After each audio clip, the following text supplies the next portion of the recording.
بادشاہ نے نا ارادہ کیا کہ میں نے اپنے بچے کو سپہ سالاری بھی سکھائی ہے، گھوڑ سواری بھی سکھائی ہے، نیزہ بازی بھی سکھائی ہے، میں چاہتا ہوں دین بھی سیکھ جائے۔ ایک بڑے زبردست عالم تھے، ان کے ذمے لگایا کہ آپ میرے بچے کو دین کا علم پڑھائیں۔ انہوں نے مکمل جد و جہد کے ساتھ 7-8 سال میں نا پورا عالم بنا دیا شہزادے کو۔ میری باتوں کی سمجھ آ رہی ہے آپ کو؟ کس کو؟ شہزادے کو۔ کس کو عالم بنایا جی؟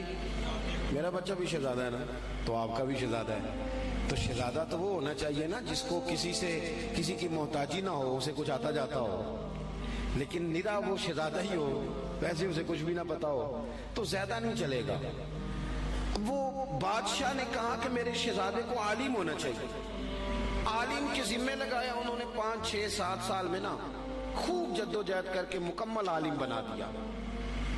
ہارون رشید نے بھی کہا تھا امام کسائی سے کہ میں چاہتا ہوں آپ میرے بیٹے کو پڑھائیں، لیکن میری گزارش ہے کہ میرے گھر آ کے پڑھائیں۔ تو امام صاحب فرمانے لگے یہ نبی پاک کا علم ہے، سب کا سانجھا ہے، جہاں سب کے بیٹے بیٹھیں گے ہارون رشید کا پتر بھی وہی بیٹھے گا، گھر آ کے نہیں پڑھا سکتا۔ ہارون رشید نے اب جواب میں کیا کیا کہ امام صاحب کو نکال دو علاقے سے۔ وہ کہنے لگا حضور میں بھی آزما ہی رہا تھا، میرا بھی دل تھا کہ میں سادے مولوی سے بچہ نہ پڑھواؤں، کسی غیرت مند سے پڑھواؤں۔ اب یہ گھر آیا کرے گا آپ کے، جہاں سارے بچے بیٹھیں گے چٹائی پہ وہیں بیٹھ کے پڑھے گا۔ ہارون رشید ایک دن گزر رہے تھے تو امام کسائی وضو کر رہے تھے اور شہزادہ ہارون رشید کا وضو کرا رہا تھا۔ اس نے لوٹا پکڑا ہوا ہے، امام صاحب کے پیروں پہ پانی ڈال رہا ہے اور امام صاحب وضو کر رہے ہیں۔ ہارون رشید گھوڑے پہ گزر رہے تھے، دور سے دیکھا تو گھوڑا بھگا دیا۔ کچھ شاگرد کہنے لگے حضور ہارون رشید آ رہا ہے، تو آپ فرمانے لگے کیا کروں آ رہا ہے تو آنے دو، پھر کیا ہے، سانو تخت ہزارے دی لوڑ کی ہے، نلکی لگے شہر بمبول دے نال، اسی تے اپنی بال کے سیکنے، سانو کی لگے کسی اور دے نال، آتا ہے تو آنے دو۔ تو آ گیا۔ اب وہ بڑے دبدبے کے ساتھ گھوڑے سے نیچے اترا، لوگوں کا خیال تھا ناراض ہوگا کہ میرے شہزادے سے کام کرا رہے ہیں۔ وہ اسی طرز پہ تیزی کے ساتھ قریب آیا اور حیرت انگیز انداز کے غصے میں۔ اب شاگرد اور عقیدت مند کانپ رہے ہیں کہ استادوں کے بارے میں کوئی بات نہ کر دے، ہم سے برداشت نہیں ہو سکے گا، لیکن اس نے قریب آ کے اپنے بچے کے کمر پہ زور سے مارا۔ کہنے لگا خدا کے بندے یہ تو کیا کر رہا ہے؟ استاد اپنے ہاتھوں سے پیر دھو رہے ہیں، ایک ہاتھ میں لوٹا پکڑ اور دوسرے ہاتھ سے استاد کے پیر دھلوا، تو انہیں پورا عالم نہیں بننا؟ یہ کیا تو نے طریقہ اختیار کیا ہوا ہے؟ اس طرح کر کے اس استاد صاحب کی خدمت کر۔ تو وہ اس بادشاہ نے نا اپنے بیٹے کو پڑھانے کے لیے عالم کے ذمے لگایا، انہوں نے پوری محنت کے ساتھ پڑھایا۔ پھر وہ فارغ التحصیل بھی ہو گیا بچہ، ایک ہی بیٹا تھا، تو مکمل فارغ ہو گیا نا۔ تو استاد صاحب کہنے لگے پیغام بھیجا پتر کل نا مجھے تم سے کوئی کام ہے، میرے گھر آنا۔ مدرسے نہیں گھر بلایا بچے کو۔ جب گھر آ گیا اندر سے کنڈی لگا لی اور چھڑی پکڑ لی، بہت مارا بچے کو، کمر پہ نشان پڑ گئے اور بلا وجہ مارا۔ اس نے کہا استاد جی میری غلطی۔ چپ کر، نادان، غلطی پوچھتا ہے، چل دوڑ جا۔ اس نے جا کے اپنی اماں سے شکایت کری کہ استاد جی نے بلا وجہ مارا ہے، میں تو پڑھ چکا ہوں، آپ کو وجہ نہیں تھی مارنے کی، کیوں مارا؟ اماں کہنے لگی تیرے ابا سے بات کرتی ہوں۔ والد صاحب سے کہا تو اس نے کہا چپ کرو، اگر میں اس کا باپ ہوں تو استاد بھی تو باپ ہی ہوتا ہے نا، اور اس عالم کو میں جانتا ہوں وہ نیک آدمی ہے، کوئی حکمت ہوگی اس میں، ایسے تھوڑی مارا ہے۔ وقت گزر گیا، 20 سال 15 سال بیت گئے، بادشاہ کا انتقال ہوا، وہ شہزادہ تخت پہ بیٹھا۔ اس نے پہلا حکم یہ دیا کہ میرے استاد صاحب کو بلاؤ۔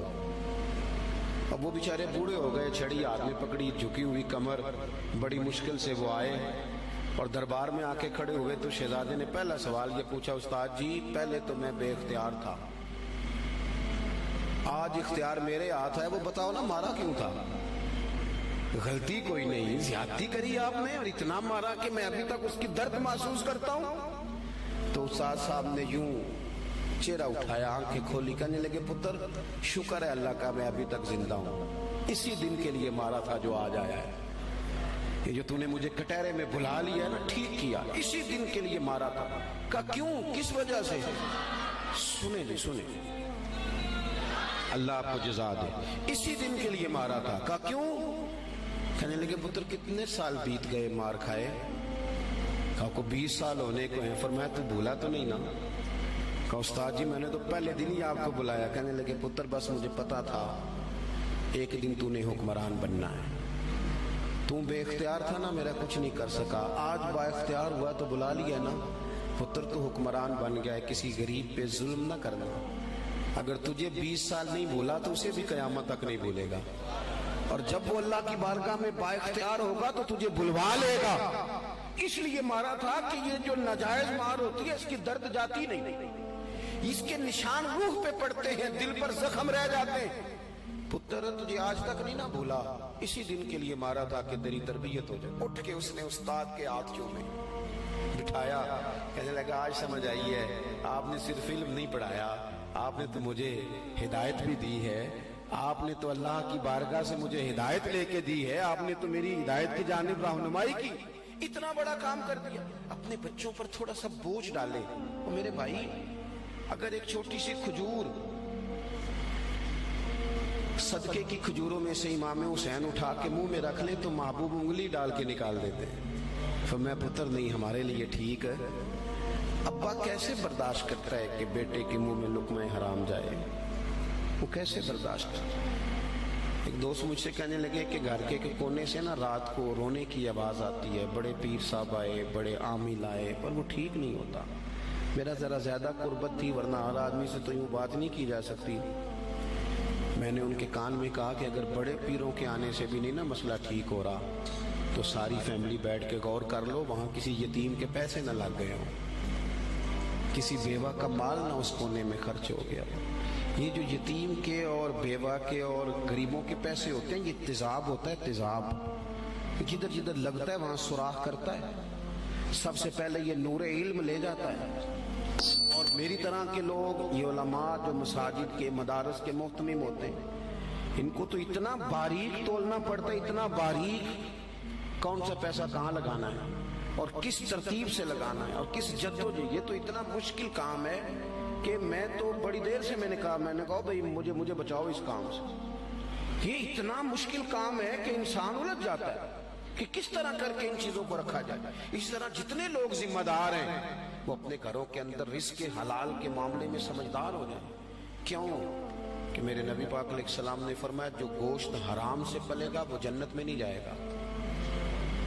تو مجھے بتاؤ کوئی چاہتا ہے اس کی اولاد دوزخ میں جلے؟ پسند کرتا ہے؟ تو پھر ان کو رزق حلال کھلاؤ.